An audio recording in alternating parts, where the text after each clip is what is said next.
Hello and welcome to Goals, Grit, and Some Woo Woo Shit. I'm your host, Una Duncan. And today I'm bringing back an episode that prompted a lot of comments from you guys. I'm talking about the incredible Rachel Rodgers, author of We Should All Be Millionaires and her latest book for young people, Future Millionaire. So when I was preparing for this interview, I read We Should All Be Millionaires and I loved it so much that it spread like wildfire in my friend group. We couldn't stop talking about who was acting like broke boo, juggling a million things and looking really successful on the outside, but also being worn out and exhausted and not having the financial freedom that we need to feel good. After the episode aired, it seems like that hit a chord with you guys as well, because I heard a lot of responses to this episode, which is why I wanted to air it again, just in case you missed it. Okay, check it out. Breaking news. Your dream life isn't going to happen because you made a vision board. You're going to need goals, grit, and some woo-woo shit. This podcast is about getting clarity on what you want, having the grit to do the actual work, and most importantly, constantly training your brain to be your bitch. Ready to be inspired? Here is your host, best-selling author, Una Duncan. Rachel Rodgers, I am so freaking pumped to have you on the show. Thank you so much for having me. I'm excited to be here. All right, so let's start with this. Why do you think we should all be millionaires? Because why not? Truly. Like, don't we all want to have more money, have more freedom, have more options? That's what money does for us. And, you know, honestly, it's kind of like a call to action that we have the ability to make a lot more money. And sometimes we sort of sit around and act powerless or act like, you know, the boss or the paycheck or whatever is so limited. And I'm like, no, it's not. We have a lot of earning potential. We have a lot of earning power. And so me saying we should all be millionaires is a way to say like, hey, y'all pay attention to your money and pay attention to your ability to earn so much more of it and take action on that, because you can have all of the money you want, all of the freedom that you want. And, you know, use some of that money to help others as well. Like that's what we need is good people to have capital. Absolutely. And I know that a ton of people are going to hear that and they're going to be like, yeah, but not me, because I'm a teacher. Housing costs are crazy. You know, what do you say to the immediate yeah, but that comes into 80% of people's minds on that? Yes, you can have reasons or you can have results. So you can either be committed to all of your reasons, or you can choose to recognize that these things can be true. And it's not a but. Change the but to and, right? So it's not a but I can't make money. It's housing costs so crazy. I am a teacher and I'm going to find a way to be a millionaire. And I know I can become a millionaire, right? Because as soon as you say and, now it's like opening you up to like opportunities, abundance, right? We're very committed to our very sad broke ass stories.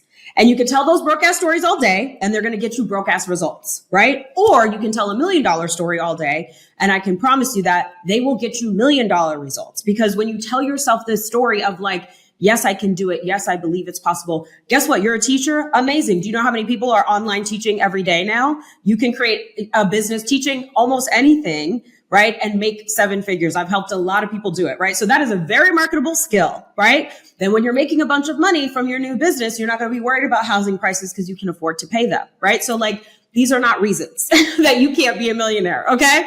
So trust me, people come with their reasons all day long. And I'm like, let me tell you what, you are talking to a Black girl who grew up poor, right? My family was low income. We were on food stamps. There was like, you know, struggle paying the rent. The electricity was not on some of the time. And I came from this background and I found a way to make it happen.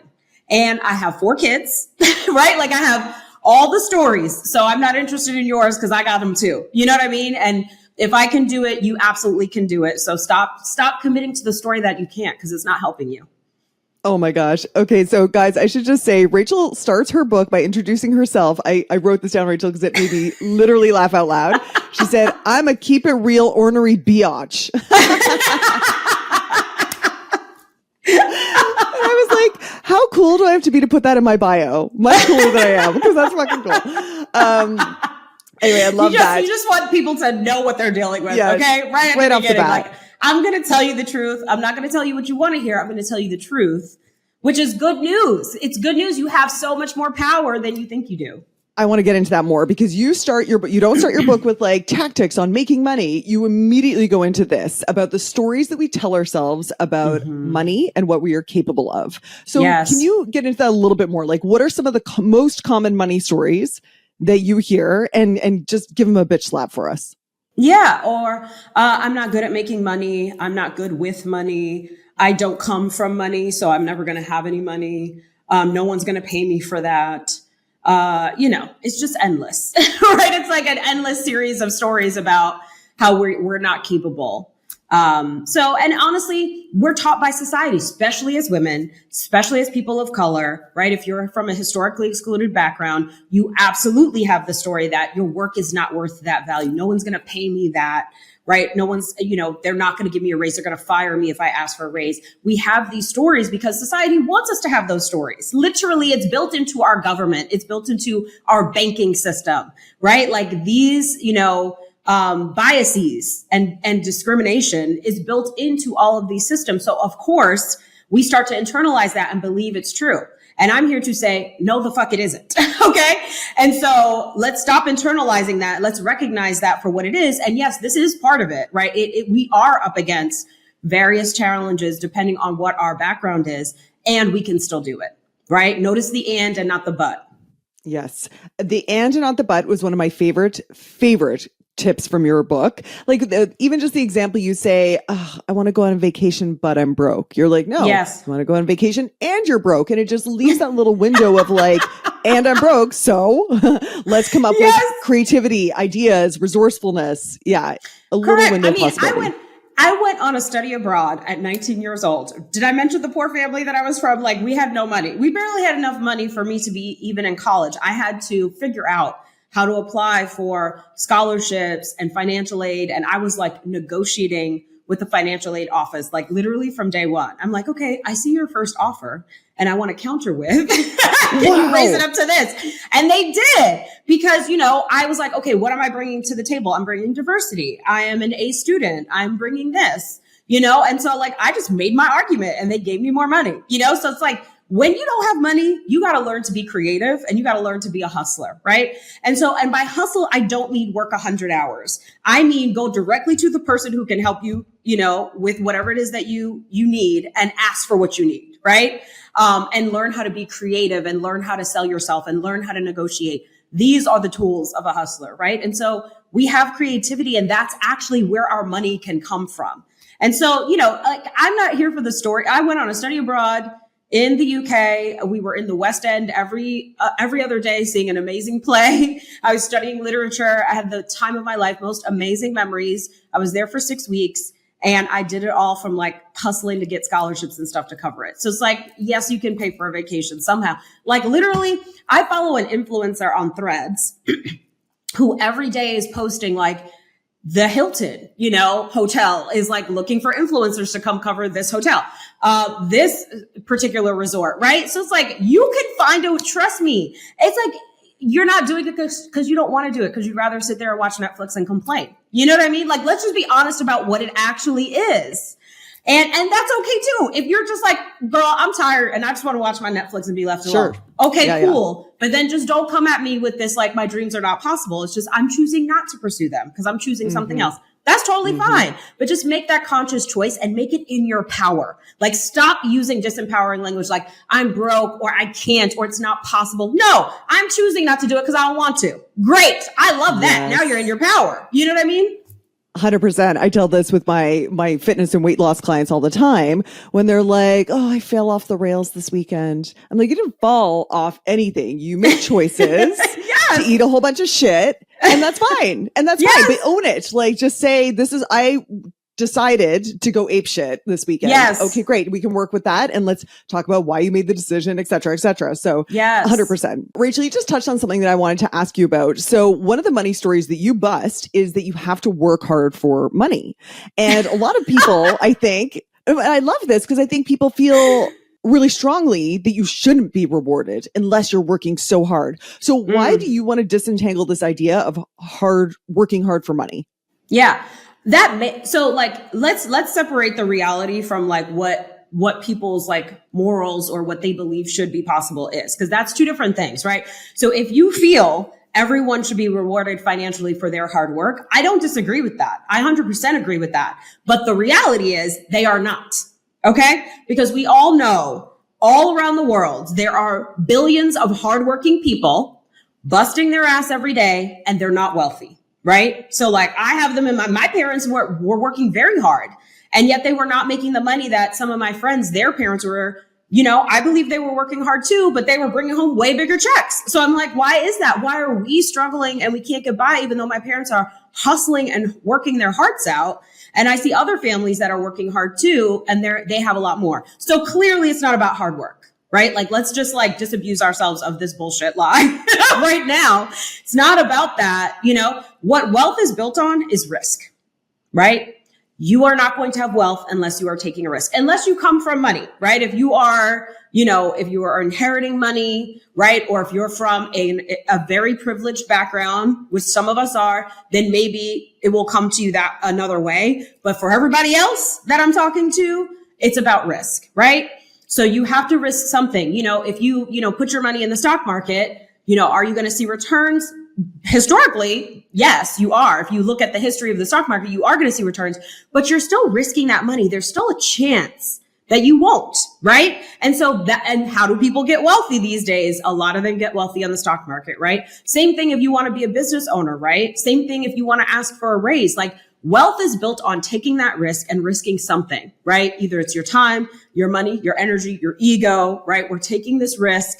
And then there's a return for that risk that you took. Like there was a chance it wasn't going to work out, but then there's also a chance that it will. And you just take calculated risks, strategic calculated risks, and that's actually what I'm teaching young people to do in my new book. And it's the same thing, right? Like whether you're young or old, it's about taking risks. That's where wealth actually comes from. And so I want people to understand that because otherwise, you could work, a 40-year career and work hard. And you're like, why did I never get to a place where I had more than enough, where I had extra, where I had some breathing room?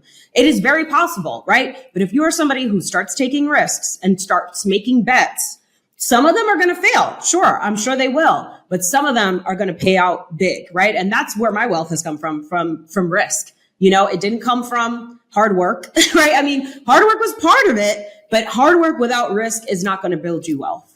For sure. Yeah, that's absolutely true. I'm so excited to talk about your new book. But before we do, I want to talk about a moment. I was listening to We Should All Be Millionaires. I'm going for my run. And you told a story that literally made me stop in the middle of the forest and go, what the fuck? So here's the story.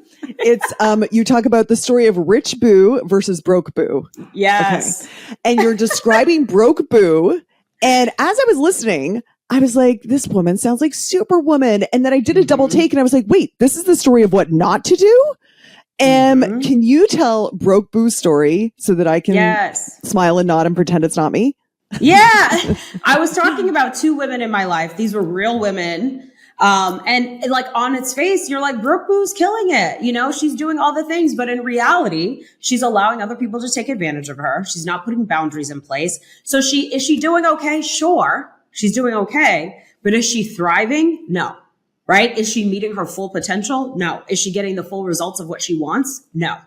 Right? Because she's allowing, even though she has a good career and she dresses cute every day and she's got a partner and she's got kids and she's doing all the things. And yes, she should be celebrated for that. But also she's letting almost everyone in her life take advantage of her. And therefore she is hampering her ability to earn a lot more money, and her financial potential is being hampered by all of the people who take advantage of her time, her energy, her money, right? And don't give her a return, right? Like she's putting out and giving a whole lot more than she's getting in.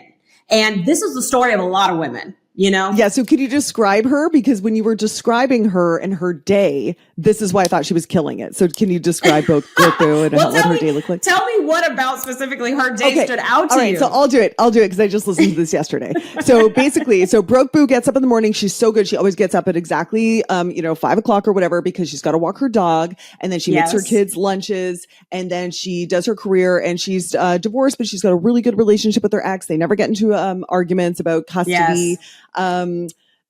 And I'm forgetting a whole bunch of other things. But then when she was like, yeah, no, broke boo, like hire a fucking dog walker. So, oh yeah, she really wants a personal trainer, but she can't afford it. Yes. I forget the other things, but I was like, holy shit. Yeah. Hire a dog walker, teach your kids to make their own damn lunches. Yes. Tell your ex to fucking pull some weight around here. Oh yeah. Hello? She drives her kids everywhere.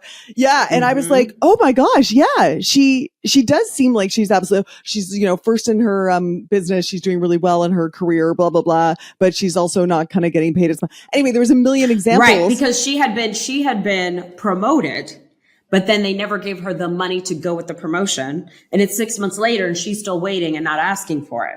Right. So, and same thing. The reason why she gets along so well with her ex, because she, accepts his bullshit and he doesn't pull his weight and she allows it. You know what I mean? Yes. Same thing with the dog. I was just like, and that's the thing. And that's exactly why I wrote it that way, because I really wanted women to see that, like, I know you feel like maybe you are doing well, right? You are doing a lot of amazing things and things could be better. And here's why you don't have the things that you really want, is because this lack of boundaries, this accommodating everyone, this people pleasing, we're trained to do it. I don't blame anyone, because we are literally like, this is how we are, trained by society. We're raised this way, to show up and behave a certain way and accommodate everyone and take care of everyone.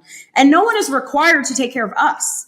And we don't even have the space to take care of ourselves the way that we want to, right? Like, she didn't have the money to get the trainer that she wanted, for example. She didn't have the free time that she wanted. Whereas Rich Boo was like, she's also divorced. And she's like, guess what? Take these kids when it's your turn, because I need to have my free time. Things need to be scheduled in advance. Y'all can make your own lunches. There's a dog walker coming. I got a side hustle where I'm making 6 figures just in my side hustle, right? Like, she's dating. She's living her best. Okay. So I'm like, this is good. And it could be so much better, Oh, I just remembered another example. Broke Boo is interested in doing a side hustle in real estate. She's really fascinated by it. Her boyfriend came into some money and she was like, oh, honey, look, I got this great house. It's a great investment. And he buys it and he's super pleased. And whereas Rich Boo is like, I'm fucking buying that house. Exactly. Exactly. This is I wrote a whole newsletter to my list about this, and it was one of my most popular ones, but it was like, stop helping your boyfriend create his new business. You know what I'm saying? Use that energy to create your own.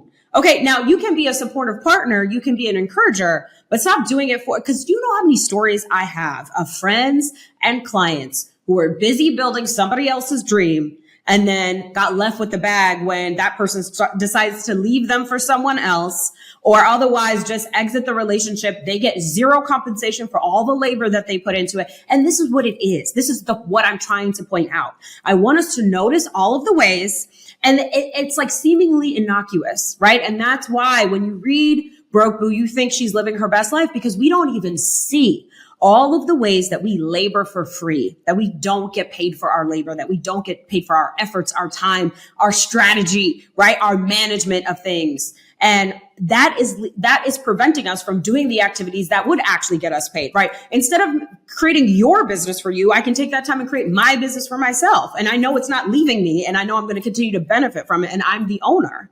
You know what I'm saying? We'll build somebody's whole business because they're our partner and not ask for, ownership rights, not ask for anything, right? And then we get screwed. So I'm like, listen, ladies, I'm not saying, don't support your partners. I'm a very supportive partner. And I also we have to be mindful of all of the ways that our labor is going out the door and our efforts are going out the door with no compensation. And we have to start capturing that labor and using it towards something that will pay us, Yeah. Yeah. Even with kids, one of the quotes that I literally stopped and wrote down is you said, my children do not have 24-hour right to my attention. Correct. And I was like, wow, yeah, that's true. And because you said you had a home office and it was just knock, knock, knock all day long. Yes. Yeah. Yeah. And same here, right? Like, I lock this door, so when I'm doing calls or I'm working or I'm busy, I lock the door and they come home from school. And most days I'm actually done by 3. So I'm available. And usually I'm the one that's going to pick them up. But if I have a day where that's not the case, I'm locking the door. And, this is what it is right now, because my business is at the place where I have a big team. Like, I work less now. But previously, when I used to have to work 8 hours a day, every single day, I would lock my door and I'd be like, I love you. I understand you have the day off from school. Mommy does not have the day off from work. And you know what I got to do? I have to work so that I can pay for that school. You know what I mean? Yeah. So I can pay for the food and the roof over your head and everything else, So I think I don't know, this idea that like, it's just like, we just need to give of ourselves endlessly. You know what I mean? Even to our children, like my children actually don't even require 24/7 attention from me. Even when they were babies, they slept half the day. You know what I mean? So it's like, but we're just kind of like, oh, I just have to keep giving of myself until there's literally nothing left. And I'm like, I want you to stop depleting yourself and recognize you can be a mother, you can be a business owner, you can have a great career, you can have a great marriage and all of these things, and stand up for yourself and take time for yourself. And it is like a lifelong practice, And I'm not saying things are always perfectly equal. There's going to be times where like my husband has stuff going on and it's like, okay, I'm going to jump in and cover because he's got stuff going on. And then when I have stuff going on, I expect the same support, and I get the same support. And so I think that's what it is just like we allow this sort of very lopsided thing that burns us out. And then of course we're not in a position to earn more because we are absolutely depleted and exhausted. 100%. I often tell people, if you want to make an investment in your health and fitness, often the best investment you can make is a housekeeper, babysitter. Yeah. Just buy your time, your mental space. Yeah. The first like employee, right, that I ever had, it wasn't a full-time employee, but the first person I ever hired, well, actually two, it was a bookkeeper to get the books off of my plate and a babysitter. That's what I hired when I first started my business and I just needed help, right? Those were the two things I needed help with just to free up my own time. And then eventually I hired an assistant and so on. But it starts with like, and even now I have a full-time housekeeper. I have a almost full-time chef. And I got all the help, so that I can focus on what's most important to me. What's most important to me is showing up in my business for my clients, showing up in my marriage, parenting for my kids. And so like I used to have full-time childcare help. Now my kids are of a certain age where like my husband and I can manage it. And especially because I am able to work less.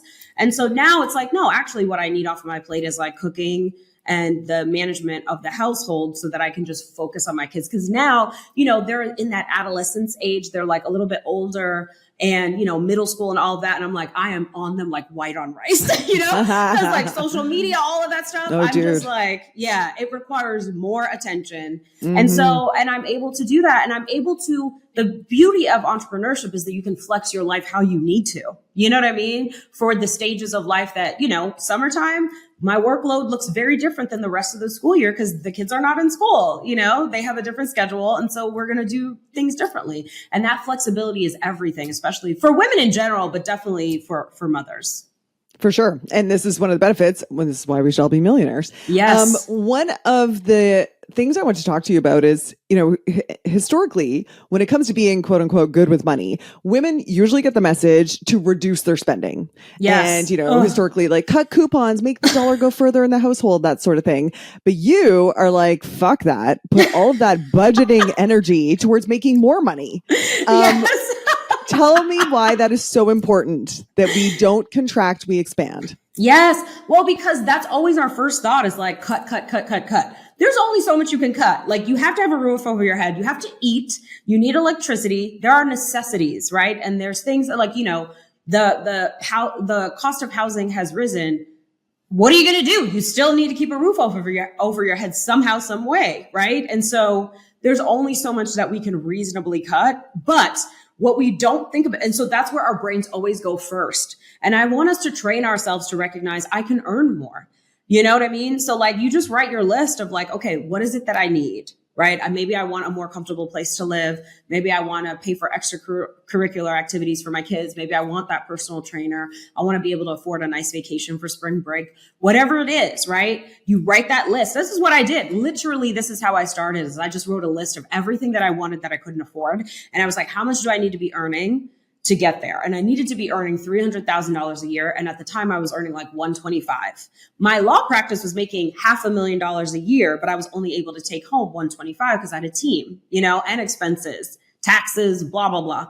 And so I was like, okay, great. So let me see what I can do to get to 300. I got to 300 within 12 months, actually less than that. And so then I was able to purchase all of those things and still, cover the costs of my law firm and everything, because the revenue to my law firm went up, and it's just sort of like having that attention on, okay, what is it that I actually want? What's the lifestyle I want? Part of it was also helping out my mom. It's like savings goals. All of that could be in there. And then like, what is the target? Great. Then you just brainstorm, what are some ideas that I have that I could use to make more money? And I want people to do this like at least monthly, if not weekly. It's just like sit down and say, write down in your journal, what are 15, 20 ways that I could make extra money if I wanted to? If there's a gap of $5,000 a month that you need to cover, great. Let me brainstorm. How could I come up with $5,000 a month? Because I want us to train our brains to look for money making opportunities. There are open doors all around us and we're just not seeing them, And so I want us to go look for the open doors and then choose which ones to walk through. We're not going to we're not going to do all 15 ideas. And some of them won't even be good ideas, but it's just about getting the creative juices flowing. So you start thinking towards, how can I earn more? And training your brain to see money opportunities. So can you give us some examples? So someone who's got a 9-to-5, they're not an entrepreneur, doubling their law practice isn't necessarily an option for them. What are some unthought of money opportunities that they might not recognize? Yes. And so the first thing I actually want them to do is take some assessments. So like do DISC, do Colby, Strengths Finders is another great one. There's plenty of them. Take some assessments to see, like, how do you like to work? What are your natural strengths? What are the talents and abilities that you're just born with? And then we tend to undervalue them because we think everybody could do them. But it's like, no, that's what you're good at. It's not what everybody's good at. So understanding what you're good at. And then I like to match your natural talents with your side hustle, right? So that your side hustle is fun. It's not requiring all the discipline in the world to do it, right? It's something that's fun to do, that you look forward to doing, that you would do even if you weren't getting paid, right? And so that could be so many different things. Like it could be, okay, maybe you have a full-time job and you're in marketing. So now you do this like side hustle where you teach marketing to entrepreneurs, or you could do social media marketing management for small businesses, right? Could be an example. Or, for me, when I wanted to increase my law practice, I created a digital product because I used to talk to a lot of entrepreneurs who couldn't afford me. So I was like, I wish I had something that I could sell them, like a DIY kit. And so I created it, and it was like $500. And I wound up selling so much of it that my practice hit 300,000, not only from selling that product, but then new clients would come in just from knowing me from that product, And so it like increased all of my income that way. So that was one way I could do it. I've had the side hustle of speaking. I've got, investment properties that I make extra money from there. Now, I write books, and that's basically like a side hustle because that's like extra money coming in. So there's so many different things that you could do. And it really depends on what's your skill set. I have clients who have created like virtual assistant businesses because they're very like operations admin type people, right?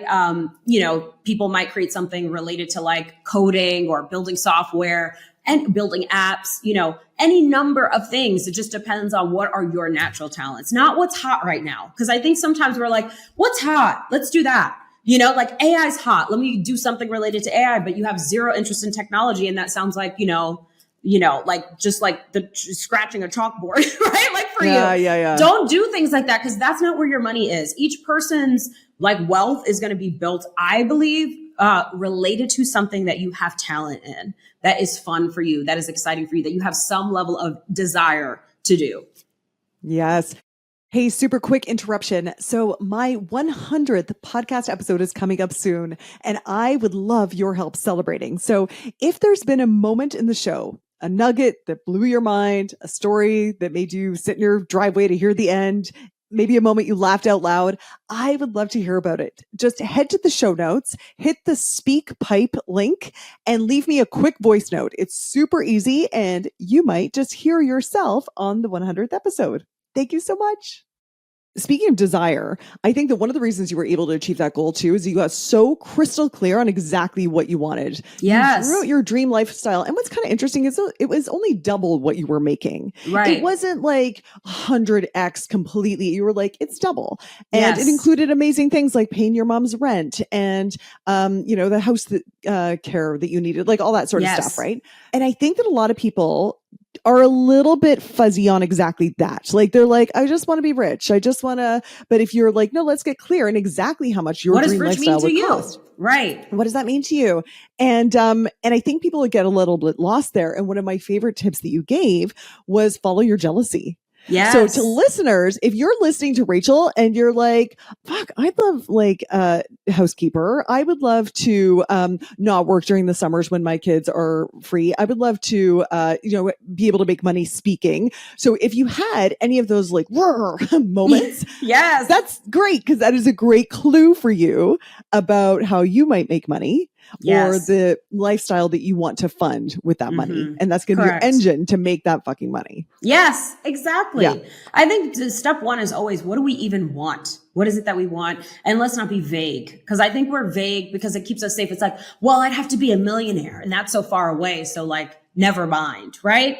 None of that is empowering. It's not helping us. But it's, if we say like, okay, living a rich life, what does that mean to me? Living like a millionaire, what does that mean to me? Oh, it means that I can afford help around the house and I can go on vacations and I can, maybe get some nicer furniture or whatever. Okay, great. Write down the dollar amounts of that. Oh, all of a sudden I realize I don't need to be a millionaire to have those things. All I need is X dollars amount more, right? And so like, once you know that, then it's like, okay, what can I do to make that amount of money? So it takes all of this sort of like excuses and vagueness and drama out of it. And instead, like, let's get practical and real about what does this actually mean and what would it take to have that. And when you do the math and you're like, oh, it's only $5,000 a month. Surely I can come up with a way to make $5,000. For some people, it's only $1,000 a month would make all the difference in their life. And it's like, girl, if you don't brainstorm a way to go make $1,000 a month, it is so possible, and I've watched people do it starting from absolute scratch. So I know it is possible. And you don't even have to be entrepreneurial. I mean, I know a family on this island where what was most important to them was that neither of them worked during their kids being young. That was the one thing that they wanted. And so they moved into the basement rental unit, a family of 4, and rented out the main house. And that was how they made it happen. I mean, always there is a way. There is a way. I mean, when I started my entrepreneurial journey, I had a house. I rented out the house and I moved into similarly a basement, not my own basement, but the basement of another person that was like way out of town, like in the sticks. And the rent was really cheap. And so I lived there. Somebody else lived in my nice house, because that covered the mortgage. And then that's what allowed me to start my business, because my expenses were so low. I got rid of my car and got like a hoopty for like, that I paid, $800 for or something like that. Right. So I downgraded my lifestyle so I could start my business. So yes, it's just about creativity, finding a way. Okay, Rachel, let's talk about your upcoming book, Future Millionaire. So it's aimed at people, I think, in their early working years, like young 20s. Tell us about that. Yes. So Future Millionaire is for, I have a copy here. It is the step-by-step guide for, making wealth inevitable. Okay. Like I want it to be not just something that is like, hopefully going to happen. No, let's take a hope out of it. And let's just say, if we do these specific action steps, it will literally be inevitable, right? We can't help but create wealth when we do these things, right? And so that's what this guide is. It's really written for Gen Z. For right now, they're, anywhere from 13 years old to 27, right? And, I also have some of their parents reading this and being like, well, I don't know. There's some chapters in here for me too. But it's different from We Should All Be Millionaires in that, I'm talking about personal finance as well, which is not something that I really got into in We Should All Be Millionaires. But yes, this guide, the reason why I wrote this book is because all of the reasons, right, that we've talked about, housing, inflation, student loan debt, right? The American dream that young people are being told these days, it is not real. So go to college, get a job, buy a house. That plan and that pathway is no longer accessible to the majority of them. And there's so many different studies that I've seen recently. Like one for example, is 2/3 of adults under the age of 43 years old cannot live without at least some assistance, some financial assistance from their parents. 2/3 of adults up to 43 years old still need to call their parents and get money from them from time to time. Yeah. You know what I mean? 50% of young adults under 35 are living with their parents still, right? So like this is really a problem, right? And so the old plan is not going to work. You know, if you have teenagers or young adults in your household, they're never leaving, right? Under these circumstances, you're not getting that basement back. You're not getting that guest bedroom or that podcast studio or that knitting room, whatever it is that you want, that you have plans. So, you know, they need a new plan, and they need a plan that will work in any economy. They need a new plan that is realistic today. That is not the sort of like tropes, you know, that they've been told before, that will actually work for them, that will allow them to move out of their parents' house, to gain financial independence, and to actually really build wealth, not just, you know, be able to like afford a basic lifestyle, but to like live well and to have money to give back. Because I know that's important to Gen Z as well. For sure. Okay. But given all that they're facing, how do we make wealth inevitable? Yes. Well, one, there's a whole bunch of mindset pieces because, you know me, I'm going to address the mindset first. So there are a lot of strategies in here about how they take care of themselves, the boundaries, the squads that they need to have, the way that they dream. Because I think sometimes as parents, or even if you're a mentor to young people, or you're an auntie or uncle to young people, you know, I think we have this tendency to be practical and say, well, you know, choose a career path that's realistic. Right. And it's like, what do we know about what's realistic? We have no idea what the future holds. Like, we don't know what the world's going to look like in a decade or two.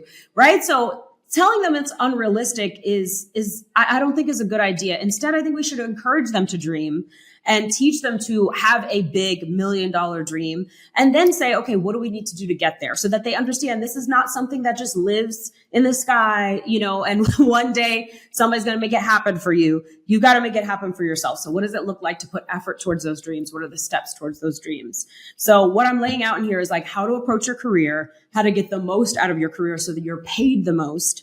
And so negotiating salary, becoming really valuable at work so that your employer always wants to pay to keep you rather than have you walk out the door. So how do we do that? And so laying out exactly how to do that, and then using some of the funds from your career, right? That's your seed money for a side hustle. If you never want to be a full-time entrepreneur, that's fine, but I want you to be able to make as much money as you want, whatever you need to make it, right? And so teaching them how to have a side hustle that almost feels like a hobby, that feels fun, that they would do it anyway, and now they're just getting paid for it. And then, you know, you take some of your side hustle money and that's what you use to invest, right? And then becoming an investor, becoming an owner, whether it's the stock market, and I detail exactly I give them my exact strategies for how I invest in here. So the pathway is, you know, you use the job, but the job is not the end goal, right? The job we're using as seed money to start a side hustle. And then the side hustle provides the lifestyle that we want. And then we're able to take some of those profits and invest them so we can separate our labor from our earnings. Because ultimately, that's where wealth comes from, right? There's a ceiling when we got to work for every dollar. But when we can have money being made when we're not there, right? And the way you do that is by becoming an owner of a business, of, you know, stock market investments, of real estate, right? So teaching them what that pathway looks like. So that's what I've laid out in the book. But you don't tell them to go directly to that. You say side hustle first. Right. You don't say invest directly. I even say career first, right? Because they need money, right? Yeah, for sure. So this book assumes that they do not have any money, that they do not have resources, that they do not have a network, right? But what they do have is themselves, right? You are the initial asset. So how do you turn your natural talents, your creativity, your ideas into cash? That is what I'm teaching them how to do, like how to extract the monetizable skills from the asset that is themselves, right? Yeah, that's and right. Then take the money from that and then be able to invest. Because I think when we say like, oh, you've got a job, invest, put as much as money you can away in the stock market. It's like, I can barely eat this week, right? Like I have 7 roommates, you know what I mean? Like there's no more money to be saved. There has to be more earned.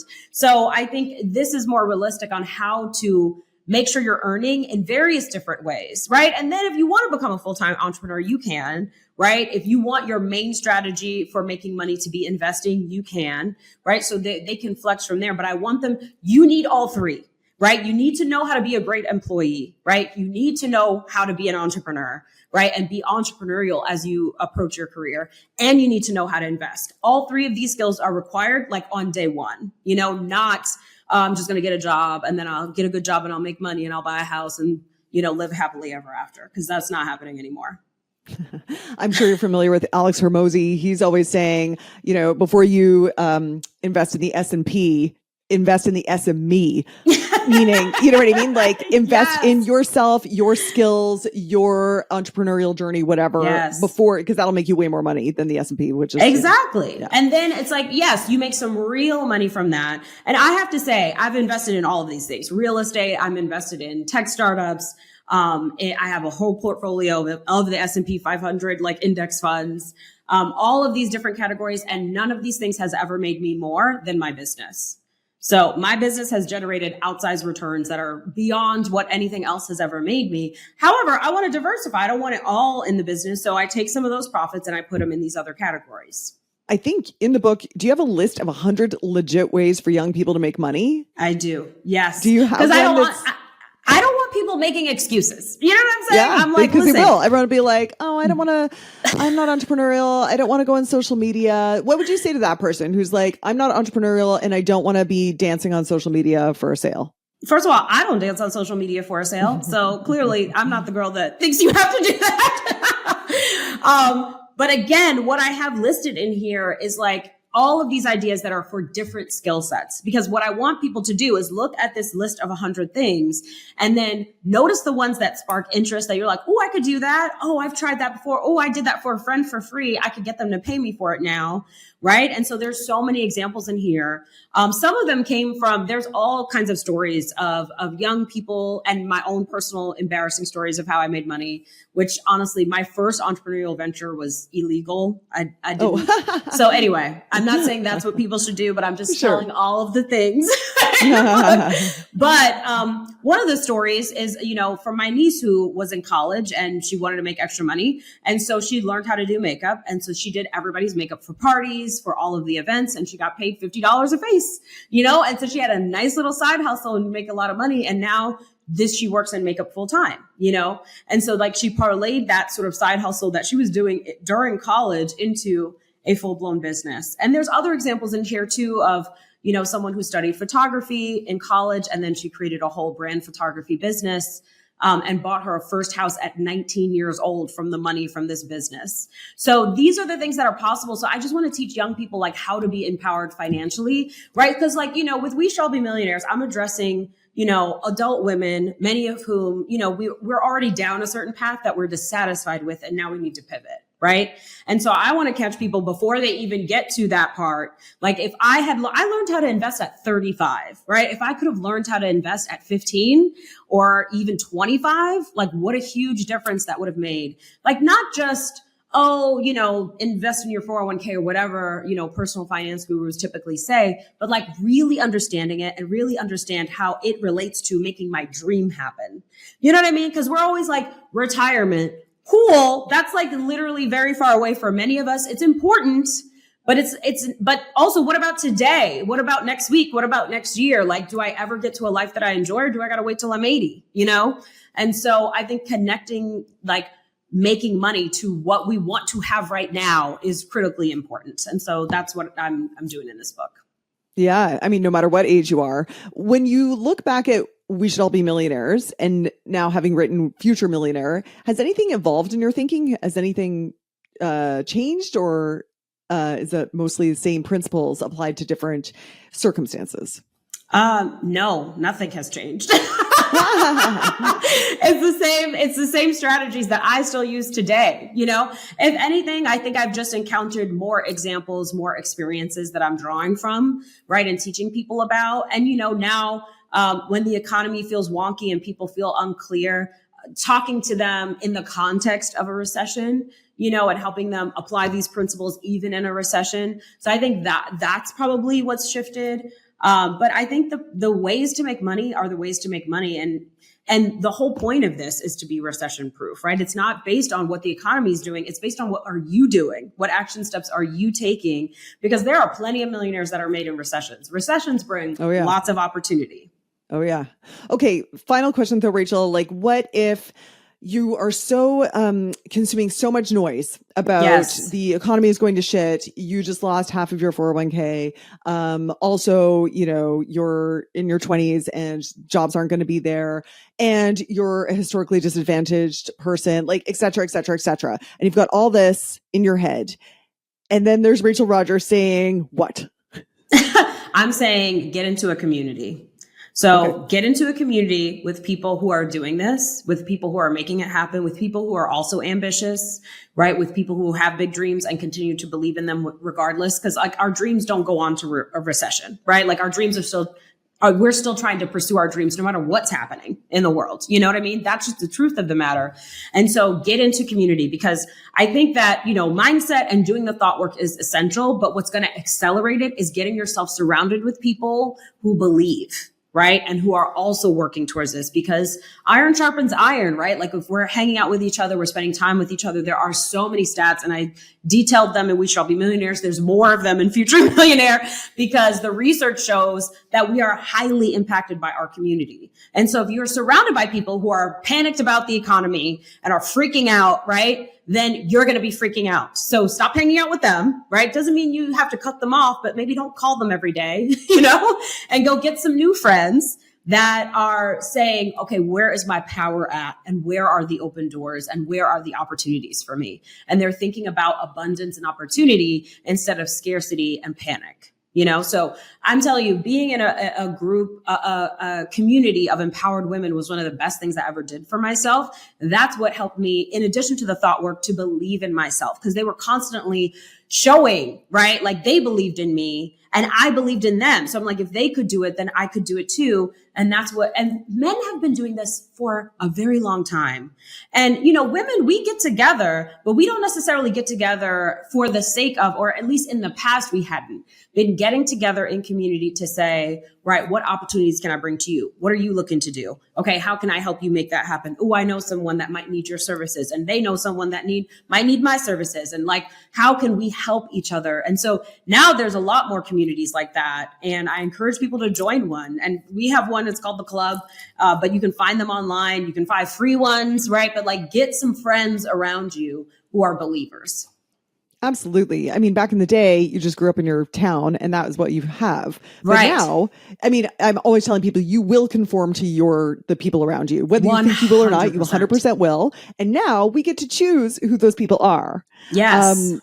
For sure. So, okay, Rachel, I know everyone's going to want to hear more from you and learn more from you. Tell us all about your books, your podcast, your whole empire. Tell us. Yes. Well, so if anyone is interested in getting Future Millionaire, go to futuremillionairebook.com. You can find all the places you can purchase it. And so I encourage you to get 2 copies. If you get 2 copies, then you can join me for Money Camp, which is a free class that I'm teaching 5 days in a row. So we're going to spend a week together, and I'll be teaching lessons from the book and also doing Q&A. So I encourage, if you're a parent or if you're an auntie, uncle, or you're a mentor, bring someone who's a young person in your life and yourself, and you're going to learn a lot and we're going to have a lot of fun.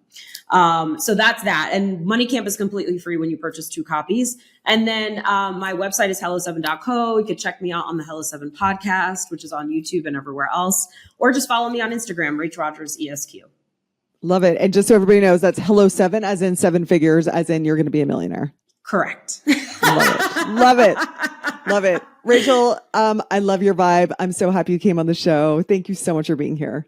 Thank you so much for having me. This was fun. Hey, dude, thanks for listening. If you like this episode, make sure you're subscribed so you can get the next one. And by the way, if you rate and review this podcast, it really helps me get found by other people who need some goals, grit, and some woo-woo shit. And be sure to connect and DM me at Una Duncan on Instagram and let me know what you thought of the episode. Chat soon.